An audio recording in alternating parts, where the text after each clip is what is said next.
At 9-6, the Heat have exceeded expectations this season. Fans love this group, but can a potential trade make Miami even better? Yes.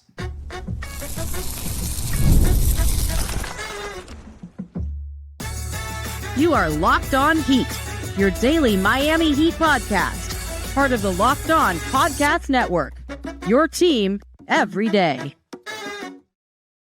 All right, welcome to Locked On Heat, your daily podcast on the Miami Heat, part of the Locked On Podcast Network, now the #1 sports podcast network. Whether you're tuning in on YouTube or on your favorite podcast app, thanks for making us your first listen every day. Join the Cookie Gang and become an everydayer. That means listening every day and subscribing. I'm Wes Goldberg. I'm host of Locked On NBA Daily and Real GM Radio. I'm here with David Ramil. Both of us are credentialed Heat media members who cover this team every day. Got a fun episode for you today, recording this Friday morning. We're going to rebuild the Heat's trade target big board in a minute, which is definitely going to be a fun exercise. But, David, before we started recording, you pointed out to me that there's been a lot of trade talk around the Heat in this early part of the season. You've got former players like Jeff Teague suggesting that they should trade Tyler Herro for Bobby Portis in some sort of package that didn't make any sense. Some people have said that Miami would be a good landing spot for John Morant, something that we're going to talk about more specifically here in a second. But generally, kind of zooming out big picture here, are you surprised that there's been this much talk about the Heat trading for somebody here, considering that the start of the season has gone better than expected, and we still haven't seen Tyler Herro in this mix? No, because I think the overall point I made was that they've exceeded expectations. Nobody saw this version of the Heat coming. I think you and I were more bullish than the average media member about what this group was capable of. And that was even when we considered Tyler Herro would be available for this team. The injury kind of derailed things. And I think a lot of people viewed this group and said, oh, they just traded Jimmy Butler. They were a play-in team. They'll continue to be a play-in team. I don't think anybody envisioned this group having an above 500 record at this point of the season. Like, we even looked at the start of the year and all the different challenges going on the road and things of that sort, the different kind of opponents that they'd be facing. And it did look pretty dire. And yet at 9-6, clearly they're better than what a lot of people expect them to. And then when you have this group that kind of comes off unexpectedly and winds up being better than a lot of people thought they would, the next thought, unfortunately, when it comes to NBA media is, well, how do you make this team even better? If they're not real contenders, and I think that's what most people view this team as, they're not real contenders, whatever that might be, then how do you get them into that position? And considering that it's Miami, they're always almost linking a superstar to this group, whether it's, I don't know, a disgruntled star or somebody who's about to approach free agency, which is why they've been linked to, other players like that in the past. And I think that's what the buzz is about. This is a good team, but nobody really sees them as a great team until they make a trade that makes them great. That's exactly right. You've got two sides of the spectrum when it comes to trade talk, right? You've got the blow it up side, which is where Memphis and Sacramento and some of these teams reside right now. Right. And then you have the, oh, that's interesting side of the spectrum. And that's where teams like Miami and I think Detroit is in there too. Teams that are, oh, these teams are a little bit better than we expected. And maybe one more thing here, and then we can have a kind of different conversation about this team, right? And so with the Heat, I would consider it sort of a compliment that they're being lumped into these trade conversations right now, because the East is even more wide open than we were saying going into the season. There's no question about that. The Knicks are up and down. The Cavaliers are very up and down. These were considered the two top teams in the Eastern Conference, and right now they are not the two top teams in the Eastern Conference, and nothing that we've seen on the court suggests that they're going to run away with this thing, that they're in some sort of tier by themselves. Right now, Detroit is number 1 in the standings. Toronto is number 2 in the standings. Miami That's a surprising is team, 5th. Yeah. Toronto's another trade team where it's like, hey, maybe they're a team that can maybe make a consolidation trade and really go for it here. I think the Heat are a contender in the Eastern Conference. And that says more about the conference than it does about the Miami Heat, to be honest. Yeah. But I'm not willing to rule anything out with this team until I see Tyler Herro back, and I want to see it all together. I want to see it all together because they have the best coach in the conference. The depth has been great. I'm still not sure how good Jaime Jaquez Jr. is, and I mean that in a good way. Right. Like, he might be better than what he's even showing right now as he continues to get more comfortable and continues to get better right now.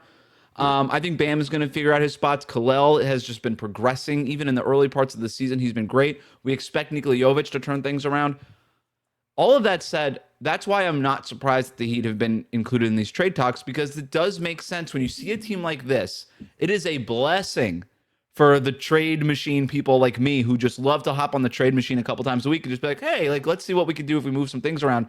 When you have kind of a new team to lump into all of that, because I think most people expected for this season for Miami to sort of just be a back up, take a break, catch your breath after the Jimmy Butler era, and kind of lick your wounds and figure out what's going on. And they clearly are not approaching it that way.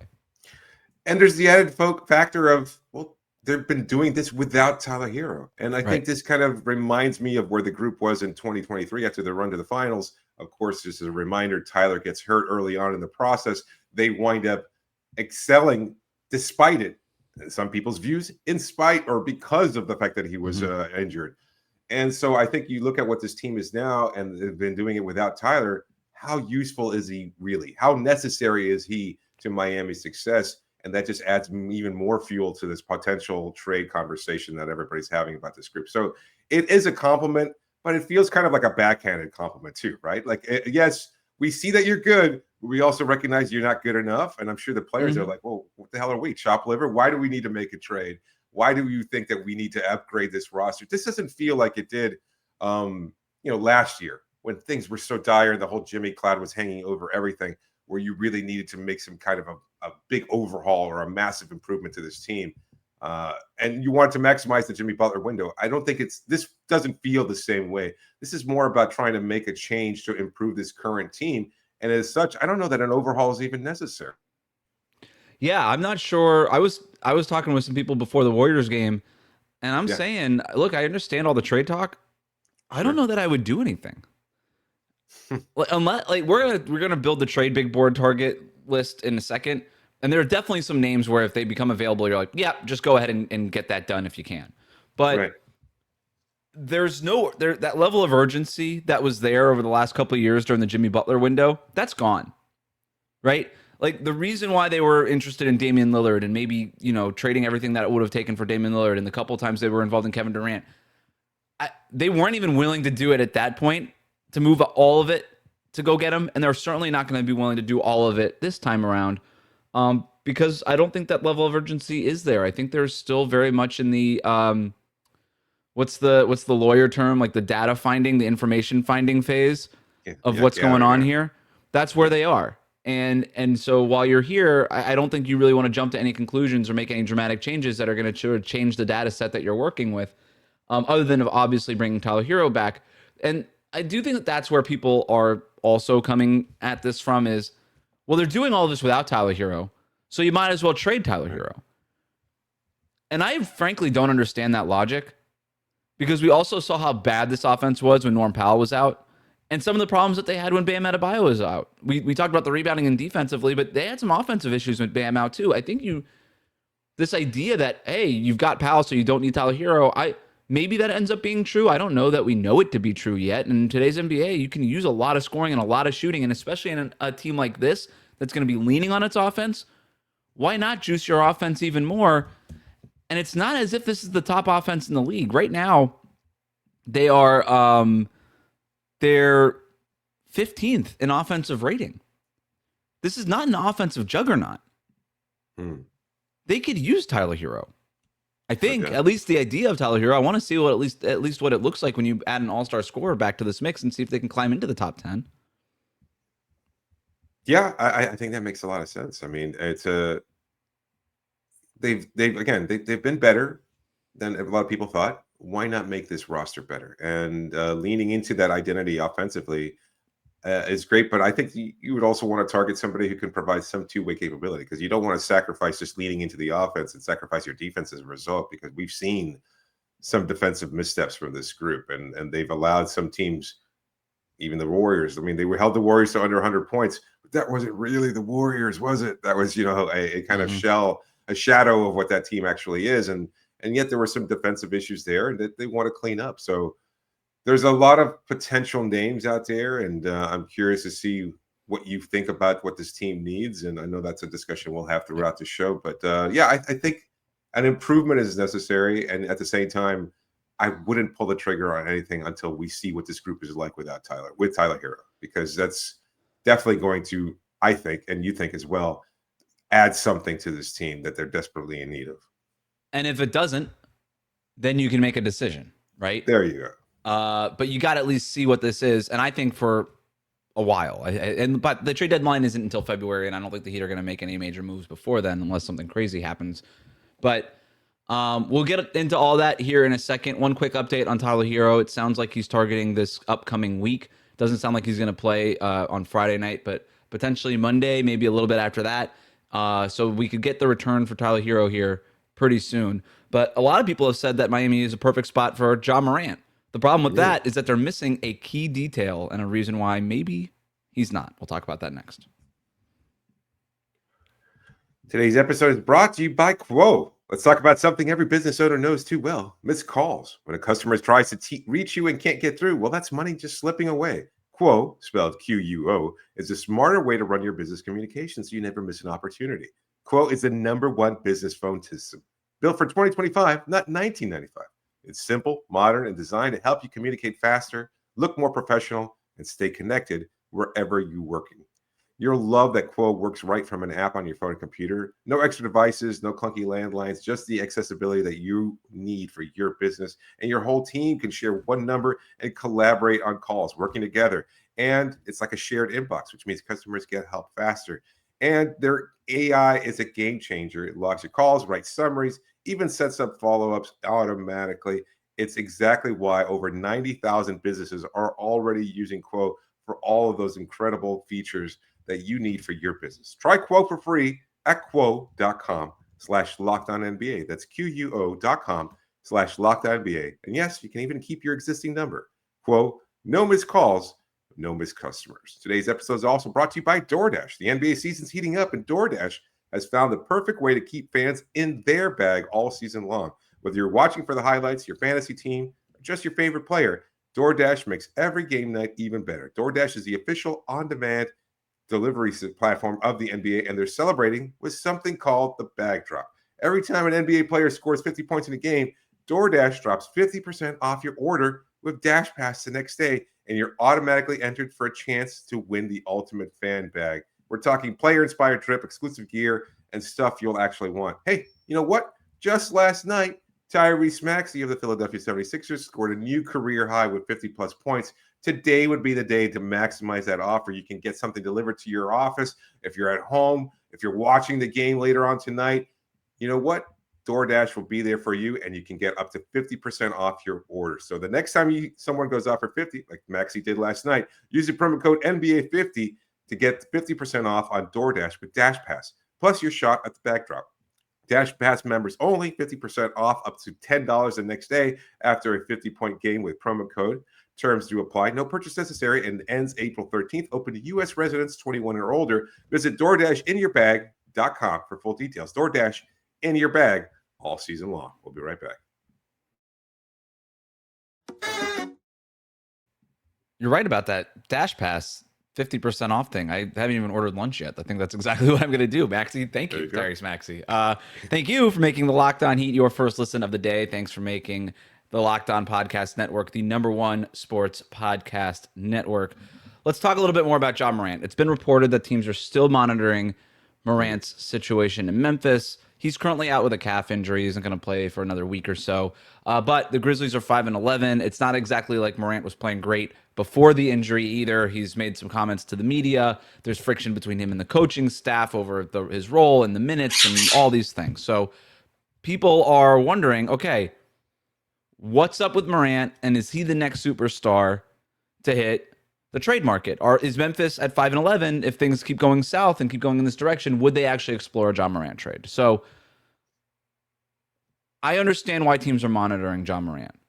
Right. I also understand why people on the outside are interested in potentially John Morant in Miami. To me, David, John Morant makes no sense as a trade target for the Miami Heat. Mm. I understand why outsiders are connecting these dots. John Morant needs culture. The Miami Heat have culture. And when John Morant is right, he is amazing, phenomenal, entertaining. It was only a couple of years ago that we were talking about him in the same vein that we talk about Anthony Edwards right now as a potential American superstar. Right. And I think that people generally who are fans of the NBA just want to see John Morant get back to that level. And so do I. Yeah. And I think they see the Miami Heat and Miami Heat culture and being like, that's what can get John Morant back to that level. So from that perspective, I totally get connecting these dots. My question is, if you're the Miami Heat, do you want that responsibility? Do you want the responsibility of rehabbing the John Morant situation and turning him into the ideal version of John Morant, especially with things going the way that they are right now? And potentially, by the way, what it would cost to have that opportunity. And I don't really know what John Morant's trade value is right now. It's a hotly debated subject in NBA circles right now.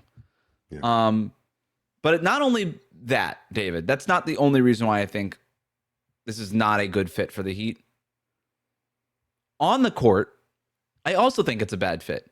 We know how John Morant feels about this system. Noah LaRoche, who came over from Memphis to Miami, is a consultant with the Miami Heat right now and helped Eric Spoelstra and Chris Quinn build this current offense with no ball screens and all this stuff.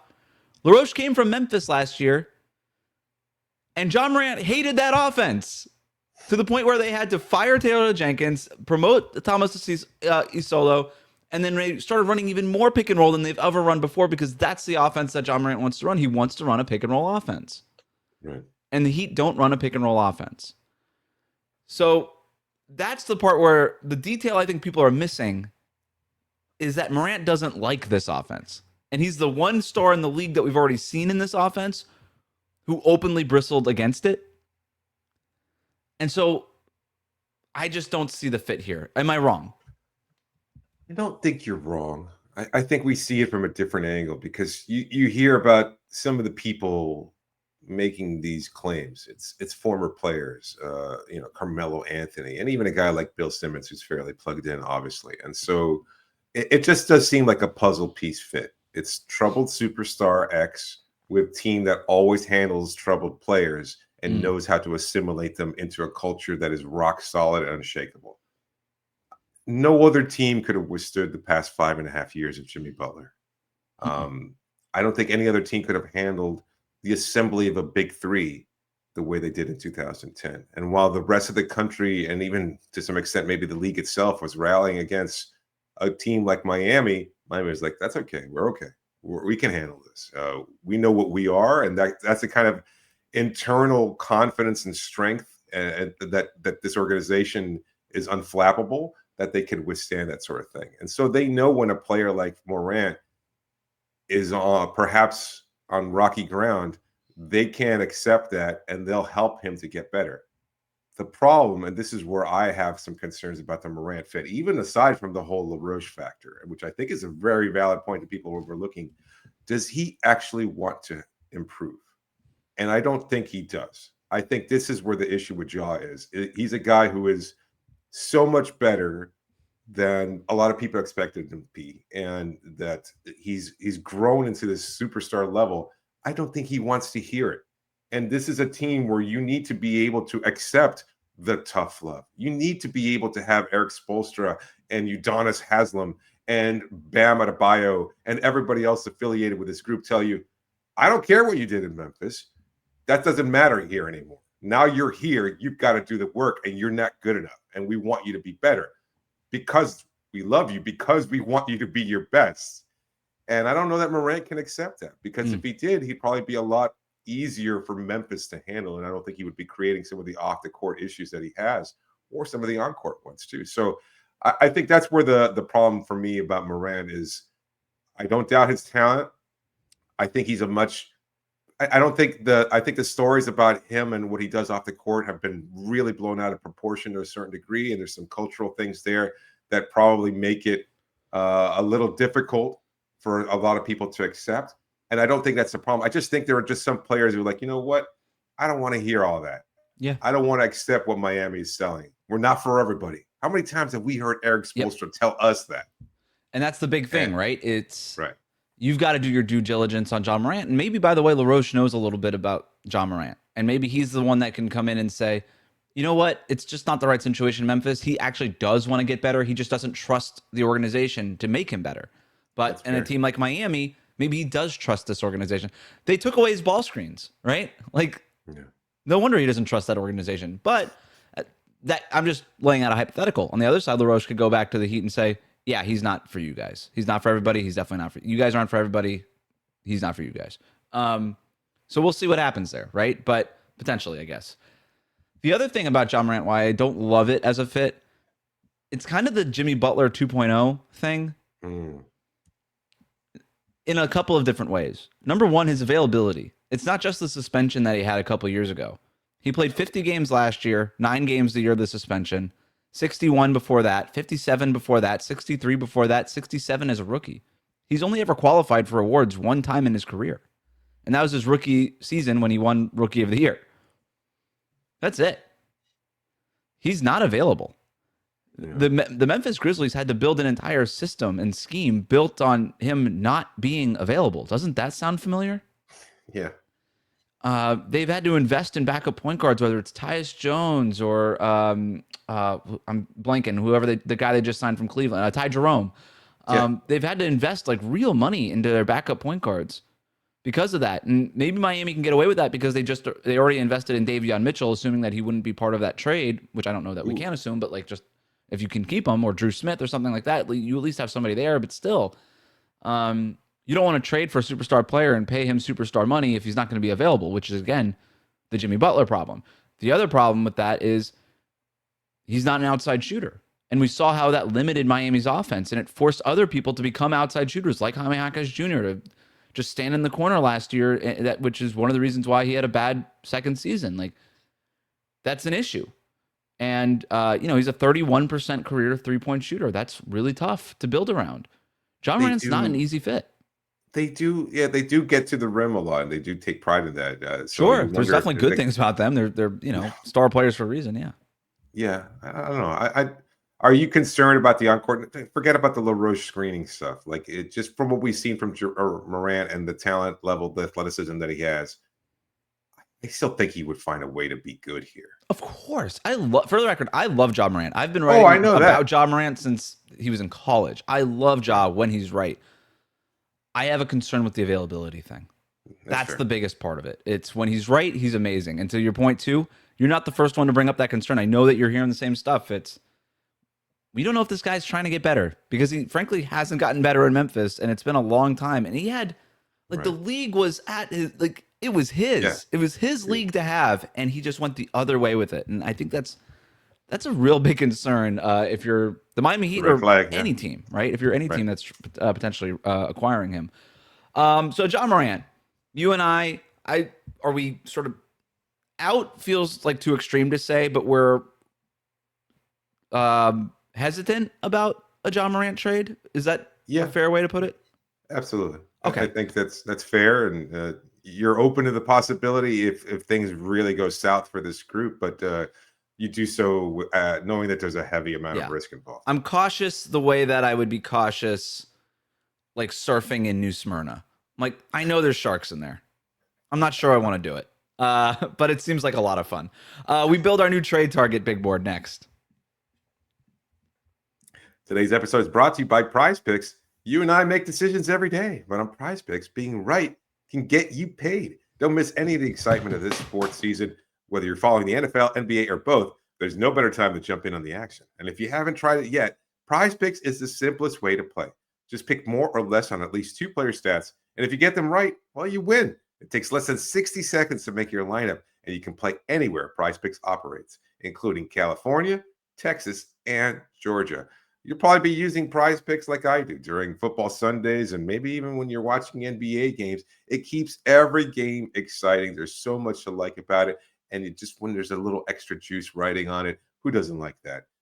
You like picking your favorite players, whether it's, Steph Curry, maybe Tyler Herro, maybe Norm Powell, to see how your predictions play out. The new Stacks feature is a game changer. You can now pick more on Steph's points, threes, and assists in the same lineup. Plus, if one of your players leaves early with an injury, the injury reboot saves your lineup from a loss. So download the Prize Picks app today and use the code LOCKEDONNBA. You get $50 in lineups after you play your first $5 lineup. That's code LOCKEDONNBA for $50 in lineups. That's your first $5 lineup. Prize Picks. It's good to be right. We'll be right back. So this is something that I've been thinking about for the last couple of weeks, David, is the Heat are always going to be involved in these trade conversations, whether it's for John Morant or whoever, right? This is the position the Heat have put themselves in. But with this new offensive system, up-tempo, pushing the pace, a ton of isolation, not a lot of pick and roll, does that change Miami's potential like big board of trade targets?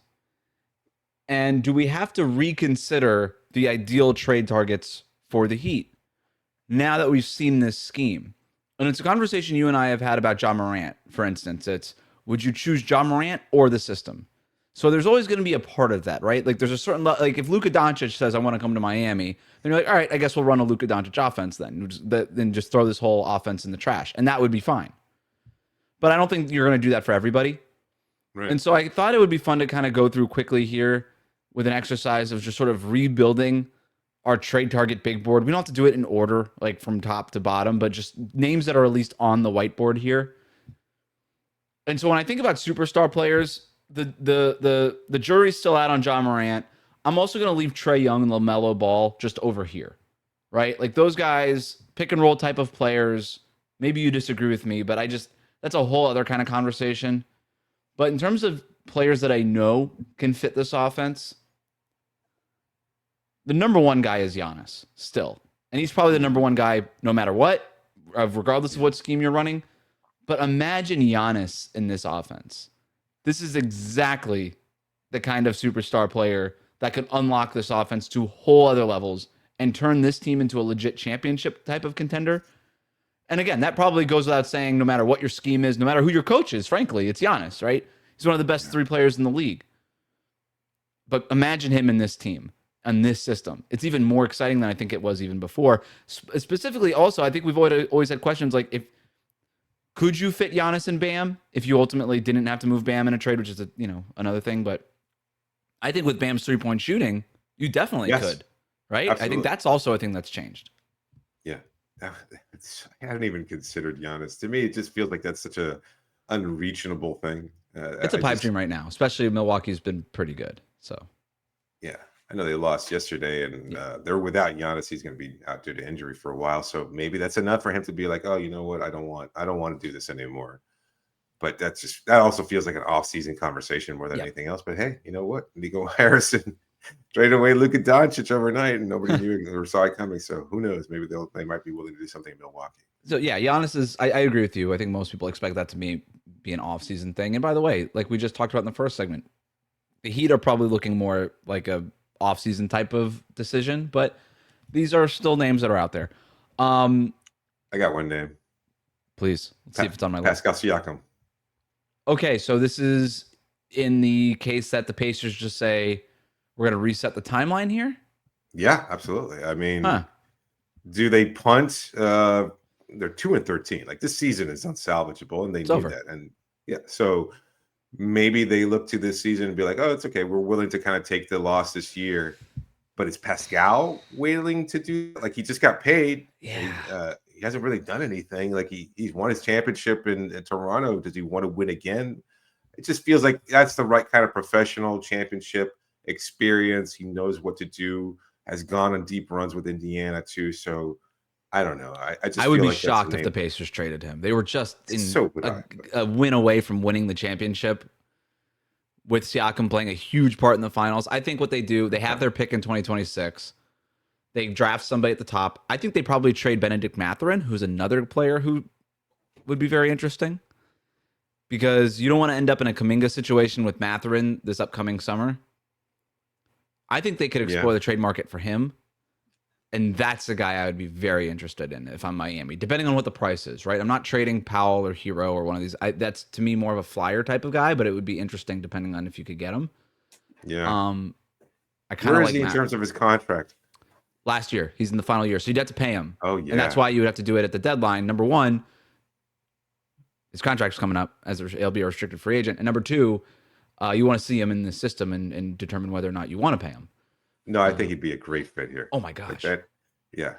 And he's from the Caribbean too, so there's a definite tie there. Like, I mean, it would be fantastic. Like he would probably love to be closer to South Florida. So yeah, that's an interesting match there. Okay.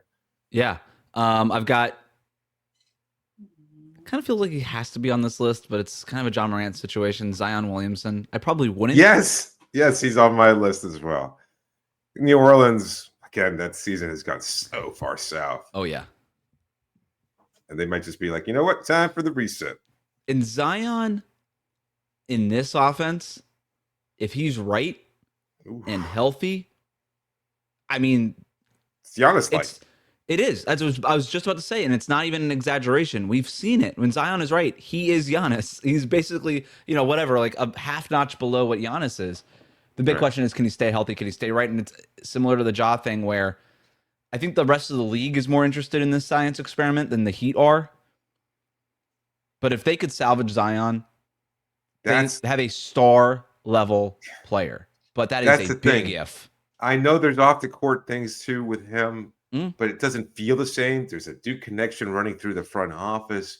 That feels like the flyer that Miami would be willing to take. Not Zion only over John Morant. If it was just between those two. Oh, 100%. I agree. 100%. I agree. 100%. And I think he's a better fit too. Like a guy who he's not going to give you guff as far as what the offense is or what the coaching staff is like. I don't think those are his concerns. He just wants to be healthy. And he just wants to have the ball. And he just wants to crush people on the way to the rim. Yeah, and I think he needs direction, and New Orleans has nobody with a map. There's nobody with a map in New Orleans, and the Heat have a lot of guys with maps, and all of them are pointing the same direction, which is body fat index is going to be this. You're never going to be in better shape of your life. I do think Zion wants it. You hear the stories every summer. Yeah. Like Zion to me is the captain of the all Epiphany team. It's just every summer we get, Zion really figured it out this summer. He's finally taking X, Y, and Z seriously. And I don't think it's lying when we see that stuff. Like he was in better shape. He thought he needed to get thinner. He still got hurt. Yeah. But he's sort of just out here in the wilderness by himself trying to figuring it out on his own. I think he needs guidance. Like, hey, these are the things that you actually need to do.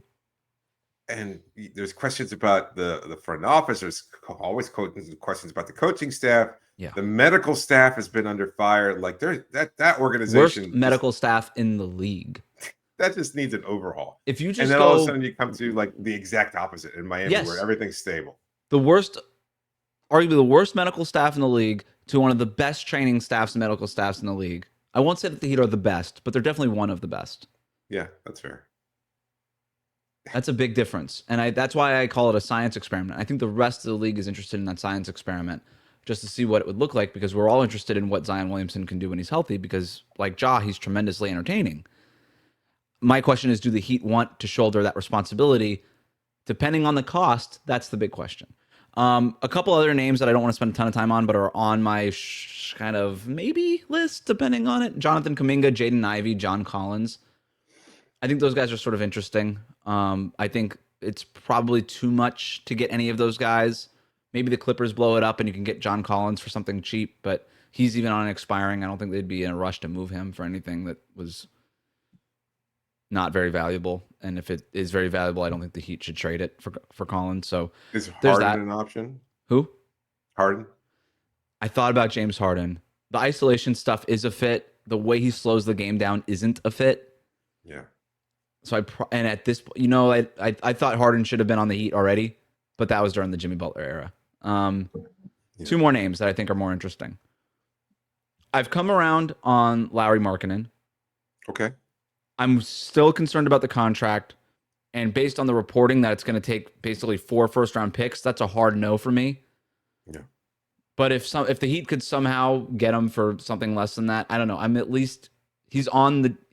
It's worth a phone call, understanding that you'd probably not want to give up everything that it would take and also have to pay Markkanen, but him in this offense would be an ideal fit. My thing with Markkanen always was he's a play finisher, not a play starter.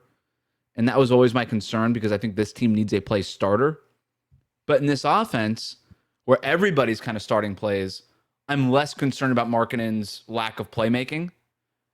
I think it would actually be a better fit in this offense. And so I've kind of come around on Markkanen, but I'm still not fully there just because of the contract and what the reported cost would be.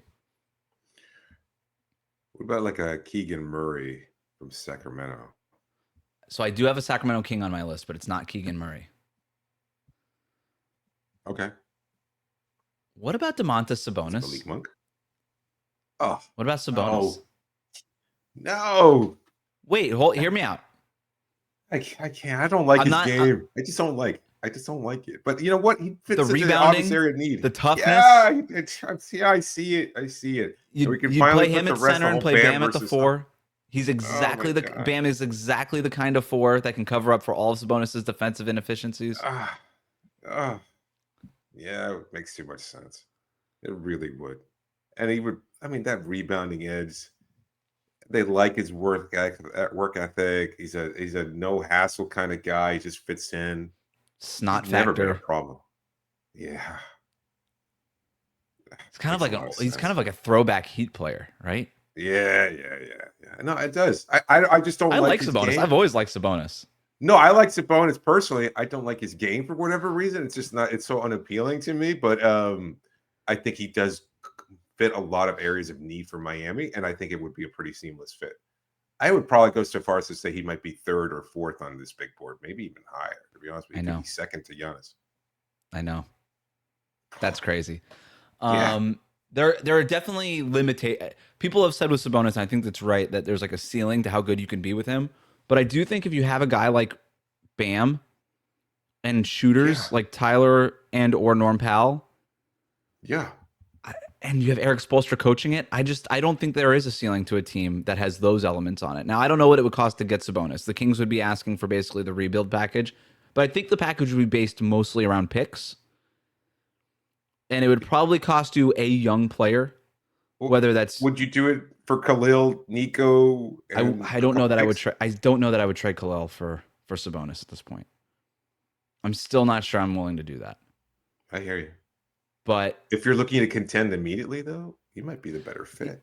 He is a better fit. But yeah, if you're looking to contend, if you're looking to try to make that leap right now, but I'm not sure the Heat are. And we'll see. We'll see what happens when Tyler Herro comes back and we see a little bit more what this team can do. That's going to do it for us today. Let us know in the comments section who you think should be at the top of Miami's big board. If it's not Giannis, who else should the Heat be targeting before the trade deadline or this upcoming offseason? But this has been Locked On Heat, part of the Locked On Podcast Network, your team every day.